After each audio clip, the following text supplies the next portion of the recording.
नमस्कार. स्वामी कृपा चॅनल मध्ये आपले सर्वांचे स्वागत आहे. बुद्धीचा चमत्कार. जीवनात शक्तीपेक्षा, धनापेक्षा आणि पदापेक्षा जास्त मोलाची गोष्ट कोणती असेल तर ती म्हणजे बुद्धी. योग्य वेळी योग्य पद्धतीने वापरलेली बुद्धी माणसाला संकटातून बाहेर काढते, हरवलेली बाजी जिंकवते आणि अशक्य वाटणाऱ्या गोष्टी शक्य करून दाखवते.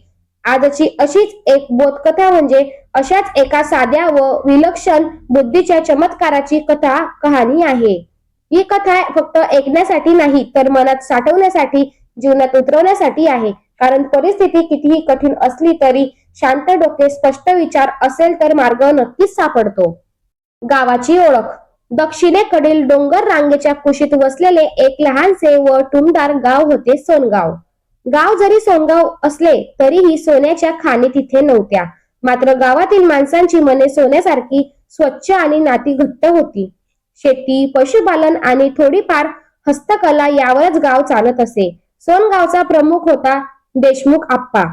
अनुभवी, कडक शिस्तीचा, पण थोडा अहंकारी. त्याचा अंतिम शब्द मानला जात असे. न्याय देताना ते कडक होते, पण कधीही रागाच्या भरात निर्णय घेत. विठ्ठल, बुद्धीचा दीप. गावात एक तरुण राहत होता विठ्ठल. गरीब शेतकरी कुटुंबातील, पण बुद्धीने तल्लख. शाळा फारशी शिकला नव्हता तरी त्याची निरीक्षण शक्ती, स्मरणशक्ती आणि समस्या सोडवण्याची हातोटी विलक्षण होती. तो शांत, नम्र आणि मदतीला नेहमी तयार असायचा. दुष्काळ आणि चोरी. एक वर्ष सोनगाववर दुष्काळाचे सावट आले. पाऊस पडला नाही, विहिरी आटल्या, शेती जळून लागली. अशी काळात गावातील धान्य कोठार फार महत्वाचे होते, जे देशमुख आप्पाच्या देखरेखाखाली होते. एका रात्री अचानक बातमी पसरली. धान्य कोठारातून धान्य चोरीला गेले. गावात खळबळ उडाली. सकाळी लगेच पंचायतीची सभा बोलवण्यात आली. देशमुख आप्पा संतापून म्हणाले, दुष्काळात चोरी म्हणजे महापाप. चोर सापडला तर कठोर शिक्षा होईल. संशयाची बळी. धान्य कोठाराजवळ राहणारा रामू एक गरीब मजूर.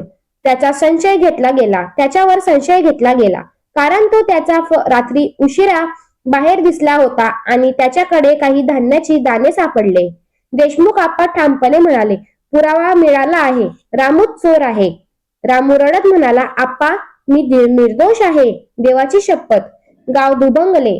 काही न वाटले गरीब असल्यामुळे त्याला अडकवले जात आहे, काही न वाटले पुरावा आहे तर शिक्षा हवीच. विठ्ठल शांतपणे सगळं ऐकत होता. बुद्धीचा वापर. विठ्ठलाने स्वतःला प्रश्न विचारले, चोरी कधी झाली? कोठारात प्रवेश कसा झाला? एवढे धान्य एकट्याने नेणे शक्य आहे का? पहारेकऱ्यांना काहीच कसे कळाले नाही. तो पंचायतीसमोर उभा राहिला आणि नम्रपणे म्हणाला, आप्पा, परवानगी असेल तर मला काही प्रश्न विचारायचे आहेत. त्याने प्रश्न विचारले. पहारेकरी गोंधळले. एक म्हणाला, मला झोप लागली. दुसरा म्हणाला, कुत्रेही भुंकले नाहीत. विठ्ठल शांतपणे म्हणाला, चोरी झाली आहे हे खरं आहे, पण न्याय करताना घाई धोकादायक असते. हुशार योजना. विठ्ठलने एक उपाय सुचवला. त्या रात्री कोठार पुन्हा उघडे ठेवायचे, पण धान्याऐवजी वाळूच्या पोट्या ठेवायच्या आणि जमिनीवर बारीक राख पसरवायची. रात्रभर सगळे जागी होते.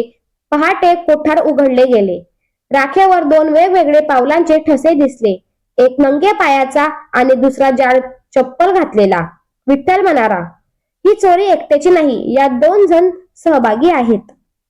सत्य उघड. चप्पलाचे ठसे खोल होते, नंगे पायाचे ठसे हलके होते. विठ्ठल म्हणाला, नंगे पायाचा माणूस कष्टकरी असावा, पण चप्पल घालणारा रोज कोठारात ये जा करणारा असण्याची शक्यता आहे. सर्वांच्या नजर पहारेकड्याकडे वळल्या. त्याच्या पायात तीच जाड चप्पल होती. थोड्याच चौकशीत सत्य बाहेर आले. पहारेकरी आणि बाहेरचा व्यापारी मिळून चोरी करत होते. रामूला मुद्दाम अडकवण्यात आले. रामू रडत म्हणाला, देव साक्षी आहे, मी निर्दोष आहे. पश्चाताप आणि स्वीकार. देशमुख आप्पांची मान खाली गेली. त्यांनी पंचायतीसमोर माफी मागितली आणि म्हणाले, आज मला उमगले, ताकद नाही, पद नाही, तर बुद्धी आणि संयम हाच खरा न्याय आहे. विठ्ठलचे सगळ्यांनी मनापासून कौतुक केले. बोध. या कथेतून आपल्याला शिकायला मिळते, गरीब असणं म्हणजे दोष असणं नाही. घाईने घेतलेला निर्णय अन्याय करतो.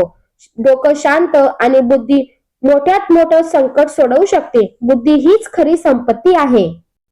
समाप्ती संदेश. मित्र आणि मैत्रिणींनो,